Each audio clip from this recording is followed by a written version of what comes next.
Hello everybody, my name is Bayliun and today I'm going to be taking you on a journey through the top 5 currently available Skyrim mod lists. If you're like me, you love Skyrim, and if you're like me and sadistic, you probably enjoy modding it more than you enjoy playing it. But if you've watched any of my previous videos, you know that you do not have to spend that time modding the game now. There are some fantastic mod lists made by some fantastic mod authors, putting together some packaged wonderful experiences for you in Skyrim to enjoy without the hassle of modding the game yourself. But which one to download? There are so many to choose.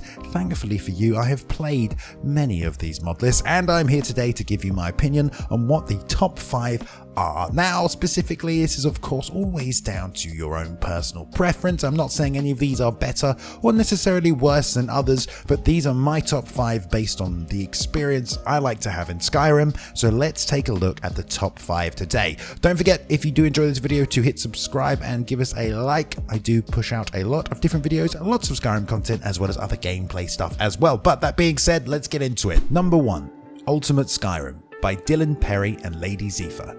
Ultimate Skyrim is a complete survival, realistic, requiem, difficult overhaul for Skyrim. It is very tough, very hard to get through, but it has so much to offer in terms of content and rewarding gameplay that it makes the number 1 spot on my list. It is visually absolutely stunning. There are loads of changes that have been made by Belmont Boy, aka Dylan Perry, by hand to immersively bring the world together, clear up any issues, and merge a lot of mods that aren't traditionally working together well. It is a Requiem based list. As mentioned, Requiem is again the role-playing overhaul that changes the game to be a much more difficult, gritty, survival-like Skyrim, where enemies do not scale with your levels and every encounter becomes a methodical, tactical challenge. If you're looking for something hard, challenging, and including survival mechanics, meaning you need to eat and drink, etc., then this is definitely the mod list for you. Ultimate Skyrim is coming to Special Edition. Currently it's only available on Aldrim, but we're all waiting that eagerly, and it should be with us before the end of the year. Number 2, Total Skyrim Overhaul by Total. The Total Skyrim Overhaul is probably considered to be the most difficult mod list on this list. It is a Requiem based mod list. Requiem, the role-playing overhaul, features a lot in many mod lists, including number 1, but we'll get to that in a moment, and it is my favorite mod and base of, an experience to build a mod list around. But TSO also features 3 tweaks, which is a system of gameplay changes that allows you to make additional changes on top of Requiem and really ramp up the difficulty. The list also includes massive visual overhauls to cities as well as armors and weapons, lots of new NPCs, loads of quality of life changes, a bunch of new gear and things to find as well. So there's a ton of additional changes, as well as its difficulty, as well as Legacy of the Dragonborn included for you to explore as well. There are no survival or needs mods included in TSO, so it's basically just around the gameplay overhauls, increasing the difficulty, ramping things up, but there are buffs and debuffs as a system from food and drink, which means if you are playing something like permadeath, you will have to eat those to increase your survivability rate. Because the game is just that hard, you will need those buffs, especially early on, to actually have a chance to get through the early game stages. They have changed the way the leveling system works as well. Now things are a lot slower. It's a much more rigorous process to progress through the game, especially the early stages as mentioned, and it's very rewarding when you start to move up into higher level enemies and taking on higher tier content. Respawn mechanics have also been included as well, so when you die there are penalties to your death as opposed to you just loading the game, or if you are playing permadeath. This is also Requiem on SSE, the Special Edition. The actual mod Requiem is not out yet on Special Edition, and it is probably the most stable Requiem available for Special Edition that also contains AZ tweaks, 3 tweaks, and it's a lot of patching that has gone into that to get it all working together. TSO is a visually pleasing, content-rich, difficult survival overhaul that will challenge you, change the way that you have to play Skyrim and progress through the game, and really give you a lot of new motivation to get through a difficult playthrough of Skyrim, have fun, survive in its tough world, and enjoy yourself at the same time. Number 3, Elysium by Titan's Bane.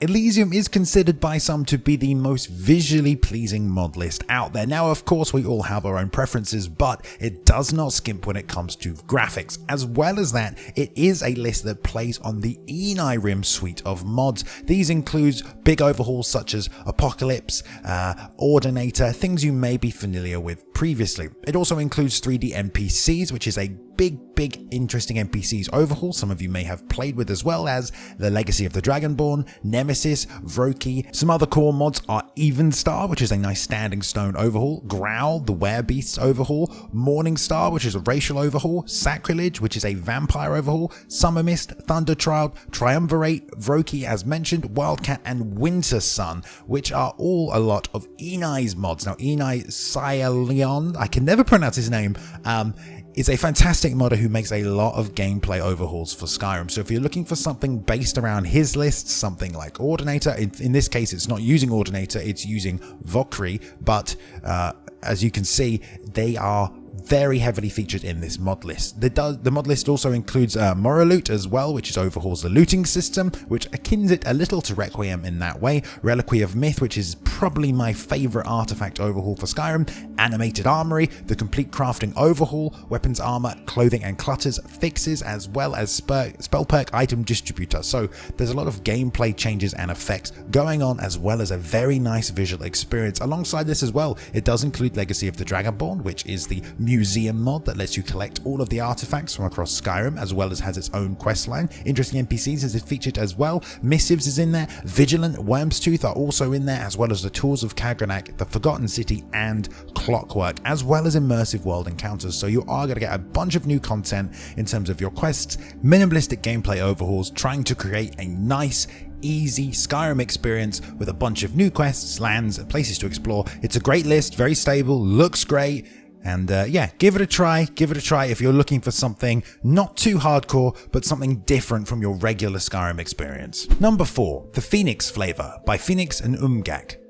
The Phoenix Flavour is a wonderful Vanilla Plus list. Basically, that means if you're looking for something that changes the core concept of Skyrim and adds a bunch of new fancy visuals and stability on top, but not really sneaking away from the vanilla experience, then the Phoenix Flavour is for you. Or if you're looking for a base in which to add your own mods in, then the Phoenix Flavour is also for you. However, that being said, there are over 500 mods carefully selected and patched together for a nice, stable and coherent experience, as the guide suggests. So if you are looking to add your own mods on top, there are already a few there for you to navigate with. If you go ahead and install with Wobberjack though, it's not too difficult to add your mods on top using Mod Organizer, so don't worry there. But as the website suggests, the concept of Vanilla Plus refers to a mod or setup that improves the existing game without attempting to turn it into something entirely different. It is a matter of preference, and there are guides with different approaches out there for those who are tired of Skyrim's core gameplay loop.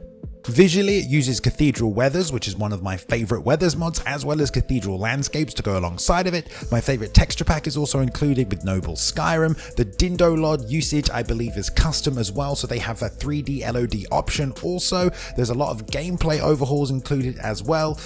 No big companions, no big DLC sides mods, no needs and survivals. If you want to add those things, you can add them yourself. As I said, it is a very stable, very well put together visual overhaul that doesn't compromise on the core experience of Skyrim and leaves you with freedom to add what you want on top. If you're looking for something like that, then the Phoenix Flavour is for you. Number 5, Living Skyrim.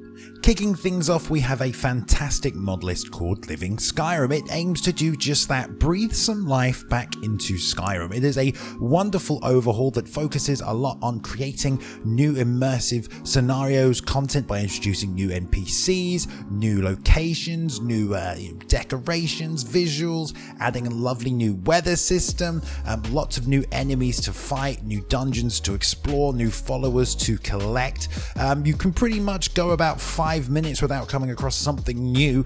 There's always something to discover, and usually it's something you've never seen before. One of the key things I've found about Living Skyrim that makes it so good is the way that everything is packaged together in one smooth, continuous experience. There's no breaks in immersion. There's no jarring objects or things that feel like they shouldn't be there, like they've been plugged in into this existing experience because, you know, maybe they're from a different mod. But everything just plays together really, really nicely, and it's so stable. It's very, very high quality in its visuals as well. Graphically, it looks fantastic. If you're looking for something to just give you a bunch of new things to experience, not necessarily something that's going to make the game harder or increase sort of the survival aspects of the game, but just something that's going to change the way the world looks, gives you new armor, weapons and things to play with, new companions to meet, new quests as well, then Living Skyrim is probably the one you're going to want to look at. Visually, it's great. Everything is very smooth and enjoyable. It feels like one living, breathing Skyrim rather than different mods all pulled together.